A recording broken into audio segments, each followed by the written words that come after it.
Yes, indeed. And we've got to say good morning to everyone in Western Australia who listens to Tech Talk as well, and other parts of England and other parts of America as well. So Matthew's beaming because he knows where they go as well. And with that, we better Time do now the for the intro, I latest suppose. news Here we on what's go. hot and what's not in the world of technology with Matthew Dickerson on Tech Talk. Here on TCFM 88.9. Morning, Matthew. Always my pleasure to be seeing you bright and early. Well, it's not actually bright and early, is it? In the morning, anyway. Well, I'm bright, and you're early for once. That's a start, but it's horrible outside. It's overcast. Yeah, it is. Anyway, it's going to rain tomorrow quite savagely. Now, tell us about this super material that reinforces rinks and car parks and buildings and so on and so forth. And I can't believe that you've got it laid at one end and you can start flattening it out and it's still being poured at the other end. It's Quite amazing. incredible. Graphene is the magic substance that we'll hear more about over the next decade or two, because graphene is the hardest substance that man has been able to find. 2004 it was discovered, and over that time there have been different uses that graphene's been put to, but it's fair to say that graphene is not been fully realised in terms of all the things you can do with graphene yet. One thing they've started doing is creating a new concrete substance, and that has about 0.1% of the volume of concrete of graphene. So not much, but the experts are saying that the amount of strength you get out of that means you could reduce the amount of concrete you need by 30%. In some examples, you don't even need to have metal reinforcing bars because the concrete is so strong and it's got both compressive and tensile strength in that. You don't actually need those reinforcement bars. You might still in some forms of concrete, but it seems like a wonder substance. That example you gave was a story I read about them laying a new roller disco. I didn't know roller discos were still out there, Richard, but apparently they're a big thing, and this is in England. And they were doing the roller disco. They were laying the concrete, and as you said, while they're still laying it at one end, at the other end, they're already starting to do the polishing of it and getting it finished. Normally, they have to leave that for a week, so it sets harder, sets quicker, and then is more resistant to corrosion or anything that happens to it over the years. So it sounds like a wonder material, but it's not just in concrete they're using it. Ford Motor Company in America thought that they'd try and use it to make some of their substances harder, but what they actually found was it was better for heat protection and better for noise insulation. So at the moment, in every Ford F-150 you buy, there are 12 components in the engine bay that have got graphene mixed in with them to make them, well, they make them lighter, but we're not talking about huge weight savings there, but it gives you better insulation, and they say up to 25% better sound insulation properties. So it's a wonder material. It's not ridiculously expensive. The main thing they're trying to work out at the moment is how to get the right mixture. So there's a lot of testing going along to see how much you need and getting it mixed thoroughly. So for example, they're working on a plastic at the moment that's got graphene with it, but they can't quite get it right to get that graphene spread evenly throughout the plastic. So that means it doesn't work quite as well. Whereas concrete, they know how to do that right, and that's the new wonder material. Good morning to Wes Mars and good morning to Brett Harvey. Hey, listen, you listen to that one, Harves? You better get onto the graphene, old son, straight away. What about this disposable printed paper battery that's activated by water?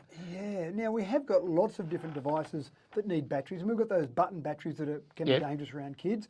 And some of those things that you put them in, a button battery, for example, you might have something that uses a little tiny battery like that you only use once or twice, and it sits aside, and then a year later when you want to use it again, you go, oh, the battery's flat, I better put a new one in. So scientists are saying that we're filling up various landfill with these batteries that don't get used very much, don't need much power, and B, they can be a bit dangerous. So they've got this paper, they put salt through the paper, they print on both sides of the paper, and then, after they do all that, they actually use it as a battery by, exactly as you said, adding water. Now that can sit there, charged up in inverted commas, with all of that ready to go, as long as it's kept dry. So it could sit there for a day, a week, a month, a year, and then when you need to use it, you just add water to it and it's used. Now, it's not much power you get out of it, as you can imagine. A little piece of paper, not a huge amount of power, but for some of those things that we use, you don't need much power.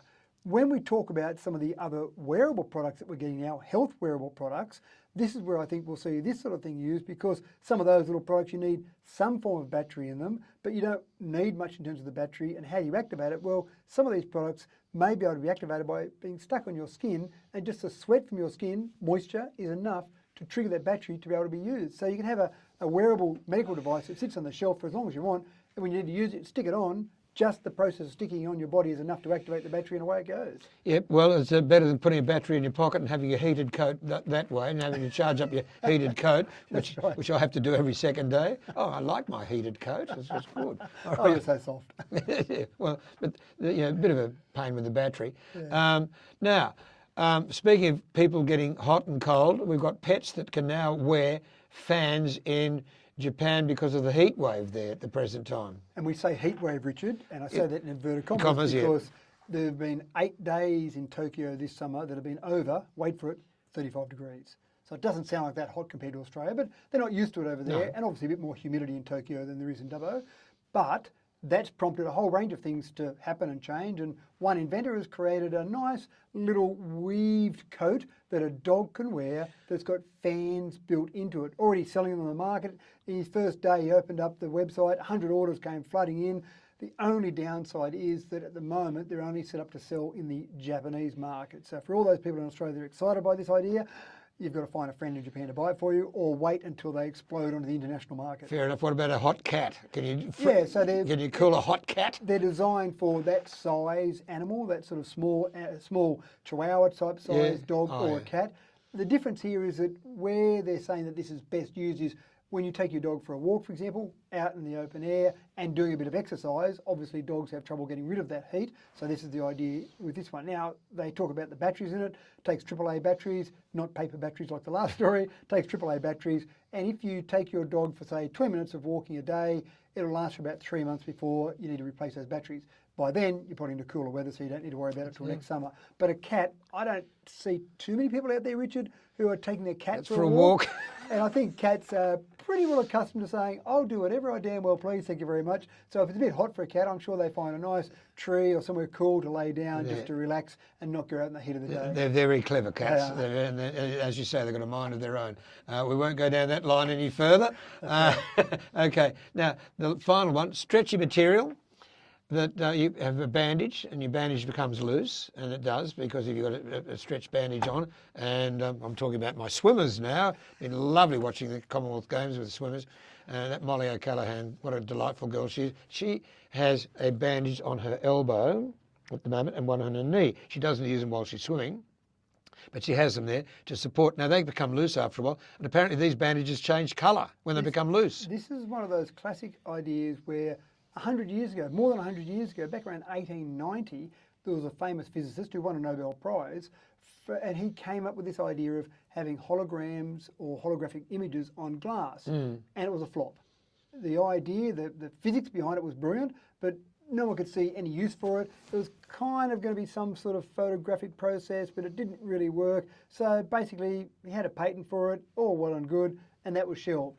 And then go forward to today, so about 130 years later, someone said, hey, that little process that was created 130 years ago, I think we could use with some modern elastomers in bandages and actually have a bandage that changes colour as the stretch changes. So they've applied this technology from 130 years ago to a modern bandage, and then if you were just an amateur and you had your first aid box and, oh no, I've sprained my ankle, I better put a bandage on it, it would tell you what colour the bandage should be when you wrap the ankle. Yeah. So it's not too tight, so you don't cut off the circulation, not too loose because it's then doing nothing. So you wrap it up and it turns to a certain colour. As you stretch it out, it goes through effectively the rainbow, and then you get it to that right colour. Then if you look at it a few hours later, oh, wait up, it's changed colour. That's because it's loosened off, so you need to just tighten it up a little bit. So all those things that people might use bandages for, in a snake bite kit, for example, making sure you get the bandage of the right tension.